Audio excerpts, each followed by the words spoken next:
Good Golf program featuring Al Goodman's orchestra, the Revelers, and Will Rogers.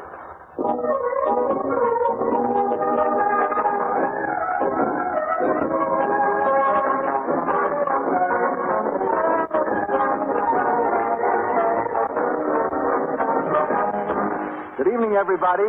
The makers of that good Gulf gasoline and motor oils have appointed me Toastmaster of this regular Sunday evening get-together. In their behalf, I'd like to invite you all to a new kind of banquet, a banquet given for countless thousands of motorists in every part of the country. Every Sunday night at this time, please consider yourselves the guests of the 40,000 Gulf dealers.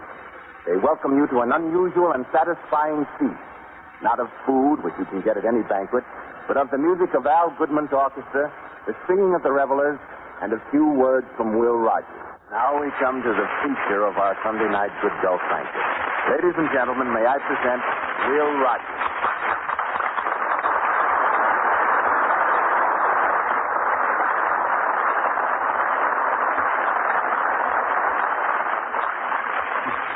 I figured out it's peculiar. It's a peculiar state of affairs that exists. And everybody that is doing better than there was 3 or 4 years ago or making more money has got in for the present. But they don't seem to realize they're doing better on the money that he's spending. You see what I mean? Doing better on his money. Now we all know that the government is spending all this money, and it's not a good state of affairs to exist. The country is in bad shape when there ain't nobody spending any money but the government. But now, what you going to do about it? Of course, one remedy would be for the people that have money for them to start spending it instead of the government. But that seems just about as unpopular as the Roosevelt idea. In fact, it's worse.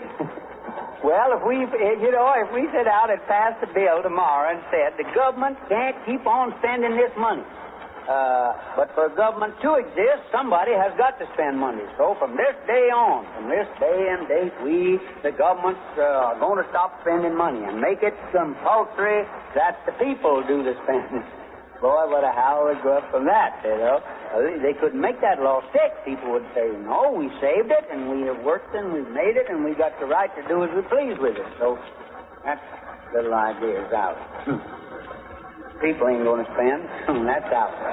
So what other idea we got? We got to keep on working with ideas here. Well, if the government is throwing this money away, the only thing I see for the ones that are throwing for the ones that they are throwing it to, outside of those that are absolutely in need of it, you know, well, the only thing I see is have them refuse it. You know what I mean?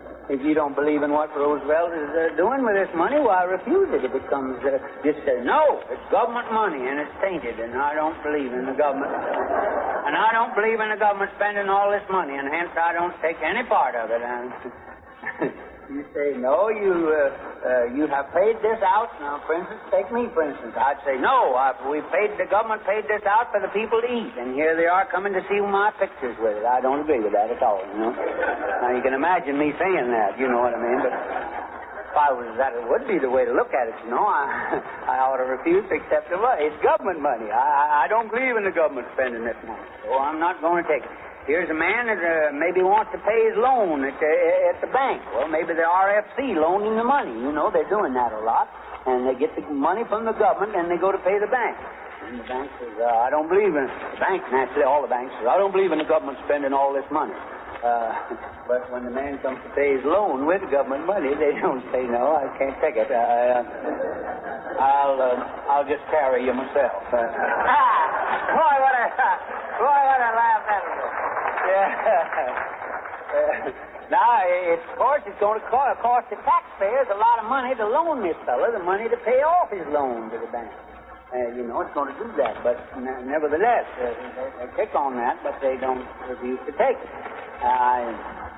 They ought to say, well, no, I ain't going to take it. I made the loan, and it was me that made it, and I should be the one to stand by. But you haven't heard that. I haven't done it.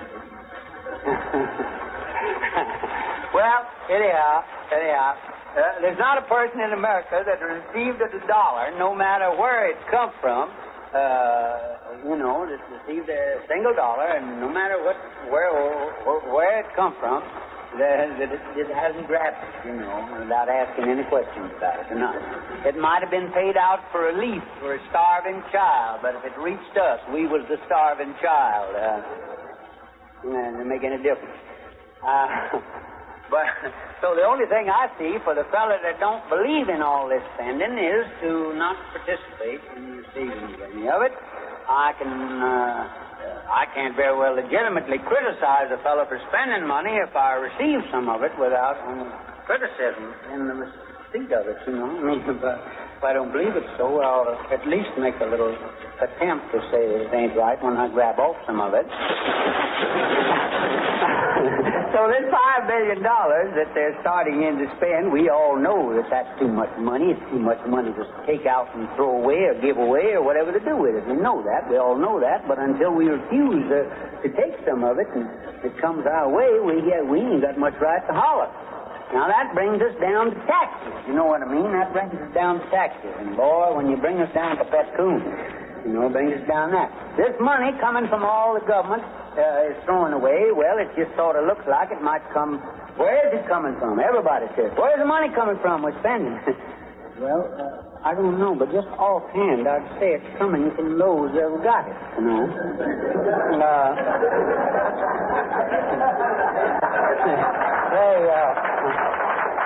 Now, I don't know. That may be just a rough idea of mine. I don't know. But I kind of believe that's where it's coming from. There's one good thing about the American form of government. The fella that's got nothing, he don't pay nothing, you know. And, too, lots of times the fella, he has got something, but, and he ain't got any money to pay, you know, to pay. He's got some, but he ain't got nothing to pay with, pay taxes with. But he can at least let him have the property back and get an even break anyhow, you know. But the big yell comes nowadays from the taxpayers, the big taxpayers. I guess I bet you when the Pilgrims landed at Plymouth Rock and they had the whole of the American continent, you know, to themselves, you know, just them and them Pilgrims there, they landed up there, and all they had to do to get an extra 160 acres was shoot another Indian, you know. Well, I bet you anything, they kicked on the price of ammunition, you know.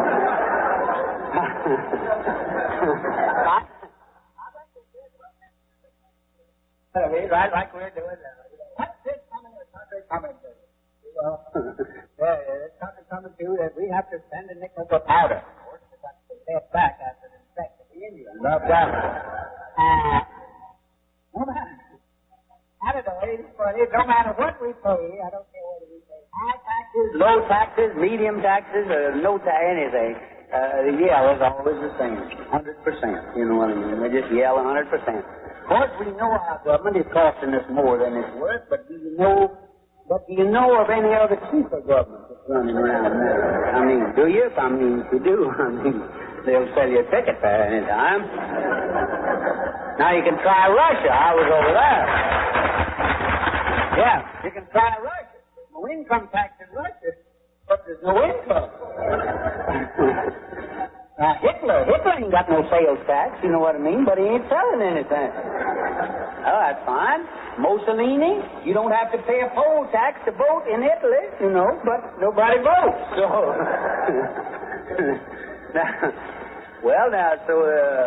Now the whole question is, how can we make such a holler on what the government wants to collect back from us, you know?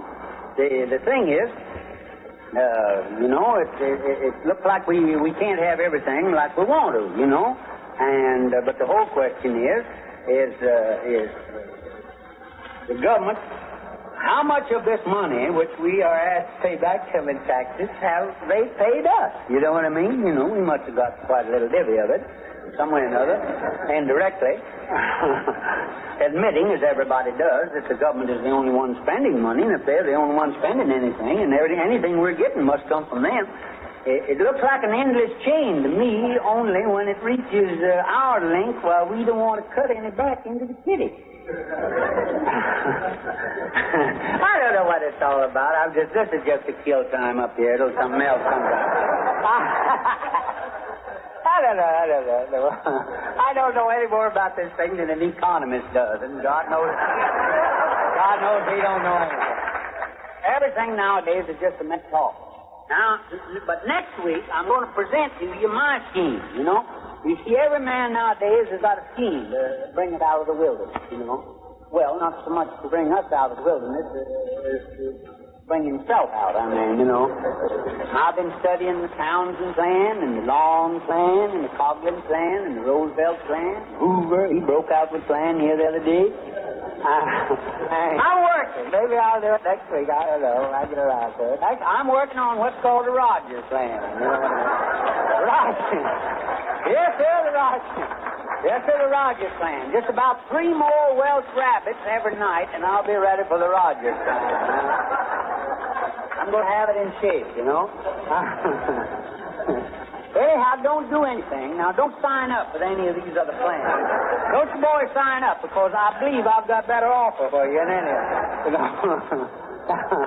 No, don't, and don't be too critical of the present plan. You know, if the Roosevelt plan is working for, for as long as we're all living on the loot, why, we can't holler about it, see? But remember now, about next week, I'm going to give you the Rogers plan. I'm just working on the 2 planks of it there now, and I ain't got it quite in shape. But I don't care what they offer you, I'll do better. You know what I mean? I'll do better. I'll do better. Oh, say, wait a minute. Wait, I got to tell you about the movie that started out. This is what it started out. Let me tell you about the movie. You know, they're figuring on watching legislation if we put certain tax on and say we're going to leave. One gentleman, Mr. Sam Golden, this morning says we're going to England. Where are you going? I'll tell you, I bet you we don't go nowhere. I bet you that we don't go east of Vermont Avenue. We're going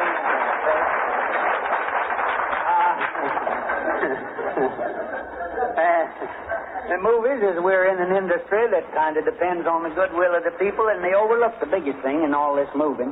You can't get much goodwill by dodging taxes, you know, because I don't care where you go, they'll bring you in there, you know, and say, you boys don't pay anything, you know. But those guys that say you don't pay nothing, they ain't there next year, you know what I mean? They're washed up and gone home somewhere, you know. They ain't going to go. But I don't know where we're going to go. If we go to New Jersey, I can see, here's a scene from New Jersey. You know, you folks on the radio maybe can't see this like my audience here. Here's Miss Lee. Here's an actress playing a scene. Oh, in front of the camera in New Jersey. I love you. Oh. Damn those mosquitoes. I love you.